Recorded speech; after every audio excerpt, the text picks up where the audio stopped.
may tinatawag tayo na self-defeating thoughts. In which parang nung una, nagsisimula pa lang yung stress mo, in your life. For example, so, kumbaga initial pa lang, pero ang dating, dahil hinayaan mo ng hinayaan, so may mga pagkakataon kasi sa ating buhay na pwede nating hayaan ng isang bagay at meron din naman pagkakataon sa ating buhay na pwede naman nating itong kaharapin. So, kailangan balance. Hindi laging hayaan at hindi naman din lagi nating kaharapin. But, the thing is, ang sinasabi ko dito sa self-defeating thoughts na sinasabi ko, well, parang ang dating, nagkaroon tayo ng stress. Okay, stress na stress tayo.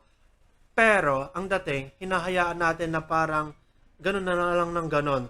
So, kaya anong nangyari sa kahuli-hulihan, parang nalamon tayo ng kaisipan na ganito na tayo, na hindi na tayo nagalaw, na parang hindi na tayo active, wala na tayong power, wala na tayong energy para magawa ang mga bagay na dapat natin gawin. So, kaya sinasabi ko dito sa the stage of resistance, yung tinatawag natin na self-defeating thoughts. So, kumbaga magkaroon tayo ng, sabihin na natin willpower to overcome difficulties. But, sa pagsisimula pa lang sa pag-usbong ng mga problema natin, so kailangan tingnan natin ito at wag natin hayaan ito na kumbaga managana, okay, mag-control sa ating buhay.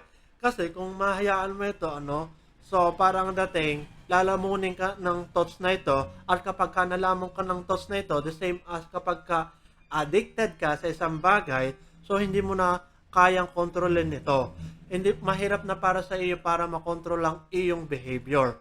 So yun ang ating tinitingnan dito, okay?